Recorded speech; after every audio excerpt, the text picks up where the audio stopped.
Finally guys भातुके मन्दिरमा आइपुगेको छु। तपाईँले देख्न सक्नुहुनेछ यो चाहिँ मन्दिर, त्यहाँ चाहिँ गुफा छ अरे। ब्याडलक भयो गाइज, यहाँ चढ्ने भनेको पानी पर्यो। अब हामीलाई बस्नुपर्ने हुन्छ एकछिन त्यही कुरेर। अनि पछाडि देख्न सक्नुहुन्छ सिडीहरू छ टन्नै, त्यो चढ्नुपर्ने हुन्छ। भित्रको भ्यूहरू कस्तो छ म एकछिनपछि देखाउँछु। अहिले चाहिँ पानी आइरहेको छ। हामी चाहिँ यतातिर भिज्नु गलत हुन्छ होइन, भिज्यो भने बिरामी पर्न सक्छ। त्यही भएर हामी यतातिर बस्नुपर्ने हुन्छ। यो एउटा मन्दिर रहेछ, यो भित्र कस्तो छ त्यो चाहिँ हामी एकचोटि हेर्नेछौँ, भिजिट गर्नेछौँ। तपाईँहरूलाई म एकछिनमा देखाउनेछु। तपाईँहरू देख्न सक्नुहुन्छ मूर्ति सिंह। ओ माय गॉड,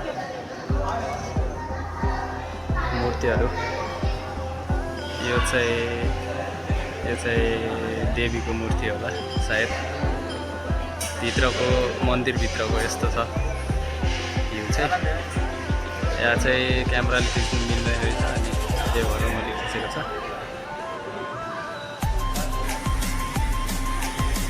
यस्तो बवाल छ क्या मूर्ति। तपाईँलाई एकचोटि म देखाउँछु सर्व घुमाएर। आमा बवाल होइन त यो मूर्तिहरू। मन्दिर चाहिँ भित्र चाहिँ कुन चाहिँ मूर्ति छ, कुन चाहिँ भगवान्को छ भनेर चाहिँ देख्न पाएन। त्यो चाहिँ बन्द रहेछ। अहिले नेपालको 3 तले घर जति अग्लो छ। यो चाहिँ मलेसियाको एकदमै प्रख्यात अनि प्रसिद्ध हिन्दू मन्दिर हो अरे। अब त्यस्तो सबै कुरा त थाहा छैन, तर मान्छेको भिडहरू पनि देख्न सक्नुहुन्छ तपाईँहरू। बवाल छ। मान्छेहरू धेरै मान्छेहरू भिजिट अब हेर्नको लागि आउँदो रहेछ होइन। म पनि आएको थिएँ। यस्तो छ। अनि यो चाहिँ मेरो अनुमानमा यहाँ 100वटा भन्दा धेरै सिडी होला। यो चाहिँ हामी जानुपर्ने हुन्छ। यसो म अनि भित्र पुगेर कस्तो छ मन्दिर तपाईँहरूलाई देखाउँछु। Let's go guys. अब जानुपर्ने हुन्छ। यो चाहिँ मेरो साथी छ, पागल छ।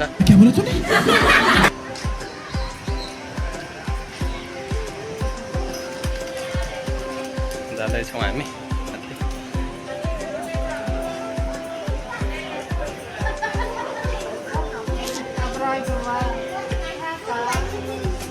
राम्रो लाग्यो। तपाईँ पछाडि देख्न सक्नुहुन्छ एउटा मयूरको मूर्ति छ। अनि त्यो यहाँदेखि यहाँनिर चाहिँ के भन्छ, यो हाम्रो चाहिँ के भन्छ गोरु नन्दीको मूर्ति पनि देख्न सक्नुहुन्छ। हामी चढ्दैछौँ माथितिर। यस्तो तलतिरको भ्यू यस्तो छ। मान्छेहरू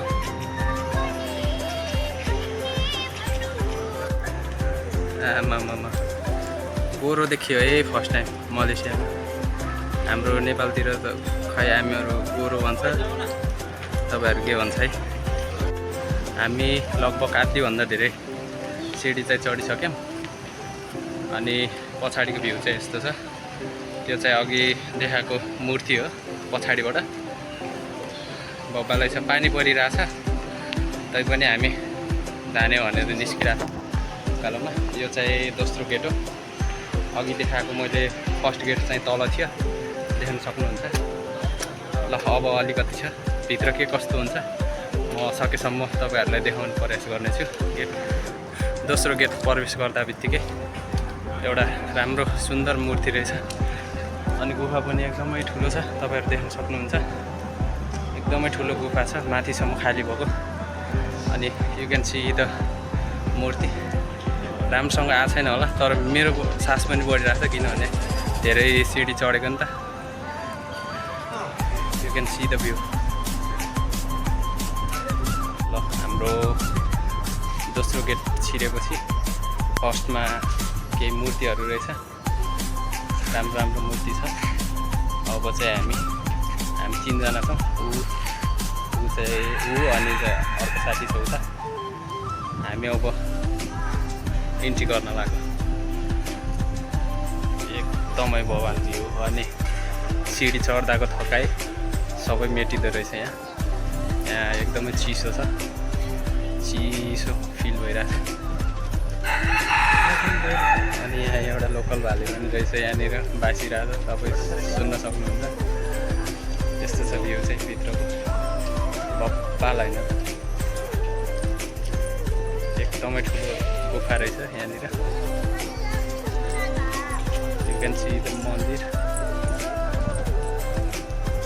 पनि अझै भित्रैसम्म रहेछ यो गेट होला सायद मेरो अनुमानमा चाहिँ भित्र आइसकेँ म यहाँ चाहिँ बवाल उहरू छ देख्न सक्नुहुन्छ यो मयूरहरू अनि पछाडिपट्टि मूर्तिहरू छ ठाउँमा मूर्तिहरू बनाएको छ भित्तामा सबै मूर्तिहरूको एउटा ऊ होला हैन देख्न सक्नुहुन्छ तपाईँहरू हामी चाहिँ यहाँदेखि आएको बाहिर निस्किने बाटो चाहिँ यो हो अनि तपाईँहरू देख्न सक्नुहुन्छ यहाँनिर पनि मूर्ति छ हरेक मूर्तिको एउटा ऊ होला विशेषता त्यो चाहिँ थाहा भएन अब किनभने यहाँको भाषा हामीले बुझ्दा पनि बुझ्दैन नयाँ हो नि त अनि त्यही भएर अनि यतातिर गणेश पार्वती शिव पार्वती अनि गणेशहरूको फोटो ऊ छ मूर्ति छ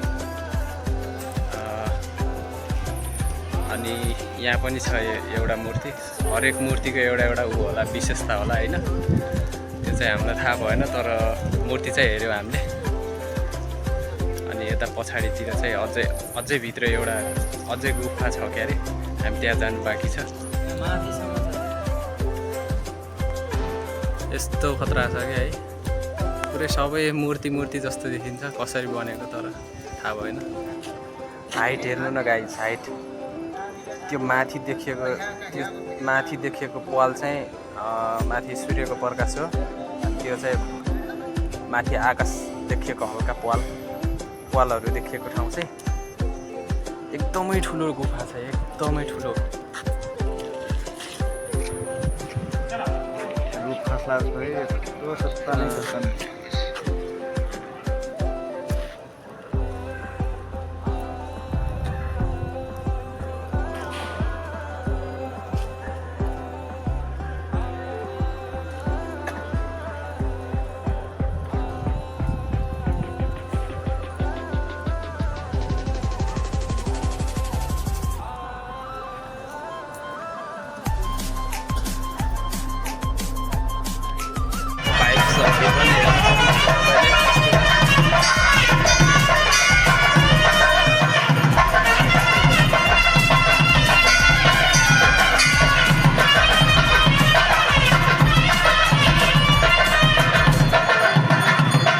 मैले चाहिँ यस्तो फर्स्ट टाइम देखेको मैले नेपालमा हुँदाखेरि हामी साउथ फिल्ममा हेर्थ्यौँ नि त साउथ इन्डियन फिल्महरूमा त्यस्तै हाइप छ क्या यहाँ चाहिँ बवाल लाग्यो त्यो पर्दाको पछाडि चाहिँ भगवानको मूर्ति छ अरे अनि यो भित्र चाहिँ पूजा हुँदैछ यो मान्छेहरूको लाइन चाहिँ दर्शन गर्नको लागि हो